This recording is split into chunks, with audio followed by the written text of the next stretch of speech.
Kendrick Lamar, Clips, Tyler the Creator, and Drake? Ooh, things just got real spicy because the 2026 Grammy nominations just dropped, and hip-hop hasn't been rocked like this in years.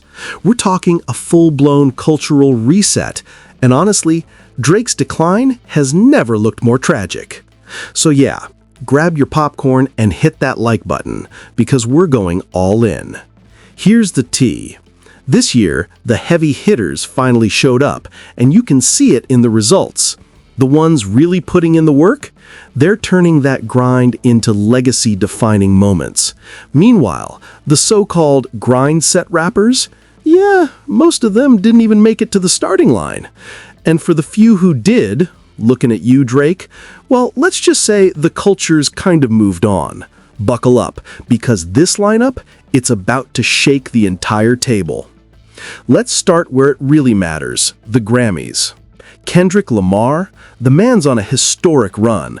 Between GNX and that fire feature on Let God Sort Him Out, Kendrick is literally running the show. He's not just leading hip-hop, he's leading music, period. 9 nominations. Yep, 9. For perspective, Lady Gaga is sitting at 7, while Sabrina Carpenter, Bad Bunny, and Leon Thomas each pulled 6. Yeah, Kendrick's clearing the field like it's nothing. And when you scan across the categories, both inside and outside of rap, his domination is crystal clear. Take Best Rap Album, for instance. The nominees? Glorilla with Glorious, Jid with God Does Like Ugly, Kendrick Lamar with GNX, Tyler the Creator with Chromacopia, and Clips with Let God Sort Him Out. Honestly, zero complaints here. Kendrick, Tyler, and Clips were absolute locks. All 3 dropped certified classics. Glow and Jid round out the lineup perfectly. Great balance, strong energy, and a real snapshot of where hip-hop's thriving right now. So yeah, props to Glow, and huge congrats to Jid. It's dope seeing him hold his own next to the big dogs, reppin' real rap. Now let's move on to Album of the Year category, because this one's wild. The nominees? Clips, Let God Sort Him Out, Kendrick Lamar with GNX, Tyler the Creator with Chromacopia, Leon Thomas with Mutt, Justin Bieber with Swag, Lady Gaga with Mayhem, Bad Bunny, and Sabrina Carpenter with Man's Best Friend. Yeah, that lineup's stacked, but here's the headline. 3 hip-hop albums in the general category. The last time that happened? When Kendrick dropped Mr. Morale and the Big Steppers.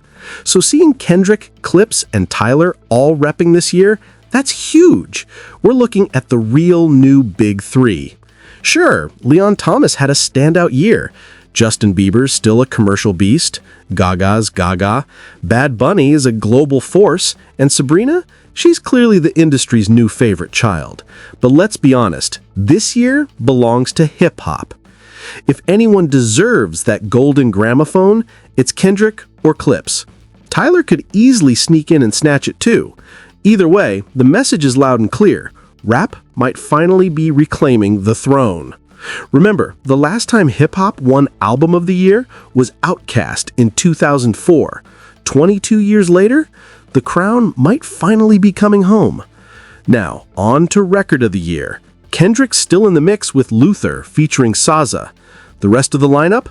Dowie, Bad Bunny, Sabrina Carpenter, Billie Eilish, Lady Gaga, Chappell Roan, Rosé, and Bruno Mars. All massive names. But let's be honest, Luther might just be the one everyone has to beat. Same deal with Song of the Year. Luther pops up again. And since Kendrick swept both categories last year, he's got a real shot at doing it again. That'd be wild. And finally, those rap-specific categories. Kendrick's name is everywhere. For Best Rap Performance, he's up twice, with TV Off and Chains and Whips, along with Clips. Cardi B's in there too with Outside. It's a stacked field, no doubt, but let's be real. It's Kendrick's world right now. Everyone else? Just temporary residents. Dachi's in the mix, Tyler the Creator's here, and even T.O. Touchdown showed up with Darling I. Then comes Best Rap Song, and this one, oh, it's a straight-up brawl. We've got Doughy, Clips with The Birds Don't Sing, Tyler with Sticky, Glorilla with TFIG, and of course, Kendrick with TV Off.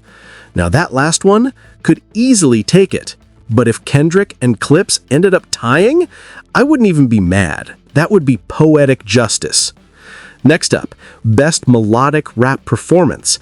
And honestly, the lineup stacked. Friday and Meek Mill got in with Felt Proud of Me. Love to see an underrated gem finally get its shine. Jid, Ty Dolla $ign, and 6 Lack came through with Wholeheartedly. Smooth, soulful, and clean. Then, of course, Kendrick and Zara with Luther. Pure perfection. And let's not forget Terrace Martin and Rhapsody. Absolutely deserved. Rounding it all out, Party Next Door and Drake with Somebody Loves Me. Now here's where things get juicy, because when you stack Luther against Somebody Loves Me, it's giving Kendrick versus Drake round 2. And let's be honest, even with Drake hanging on to that one lonely Grammy nod, you just know he's going home empty-handed. It's almost tragic. Almost. The man's being clowned on the biggest stage possible. Yeah, his team is already spinning the story. Party Next Door submitted the song, not Drake. Sure, Jan. But the truth is, he's barely getting recognized at all.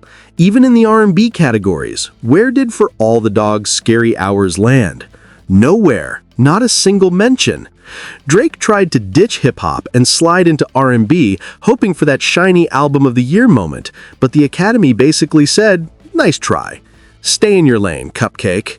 And honestly, I love that. Because let's be real, that album never belonged in R&B. Auto-tuned crooning? Sure. Off-key singing? Plenty.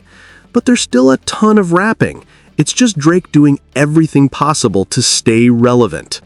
So yeah, this year's Grammys, it's looking rough for Cupcake. Hip-hop's on its biggest high in years. 3 rappers leading Album of the Year, while Drake's out here sitting on the sidelines. You couldn't script better karma if you tried. Now, aside from that delicious downfall, there are a few more wins worth celebrating. Tyler the Creator scored a Best Alternative Album nom for Don't Tap the Glass, and honestly, that one looks winnable. He's even up for Best Album Cover for Chromacopia, competing with Bad Bunny and a few others. I'm low-key surprised Kendrick didn't make that category too, but hey, Tyler is clearly having his moment. Zoom out for a second, because this entire Grammy lineup, it's historic. Hip-hop is finally back on top. Kendrick Lamar, Clips, and Tyler the Creator have set the stage for one of the most powerful Grammy runs in rap history. And if any one of them takes home Album of the Year, that's history. The first time since Outkast in 2004. 22 years later, the drought could finally end. But this moment's bigger than trophies. It's a statement. A statement that rap is alive, fearless, and evolving. Kendrick, Tyler, and Clips built this year brick by brick. And honestly, if Kendrick hadn't cooked Drake the way he did, this whole new wave might not even exist. So to Kendrick, Clips, Tyler, and every rapper who actually showed up, congrats. The Grammys have never mattered more. The stakes have never been higher. And the culture? Oh, it's watching every single move. Now I've got to ask, who do you think takes it all? Was anyone brutally snubbed? Maybe Playboi Carti? Drop your takes below. Is Kendrick about to sweep, or will Clips or Tyler pull an upset? Either way, this year's Grammys are shaping up to be a full-blown hip-hop redemption arc. If you made it this far, smash that like button, hit subscribe, and stick around. Because next, we're diving into how the worst industry plant in rap history just got completely erased. Trust me, you don't want to miss that one.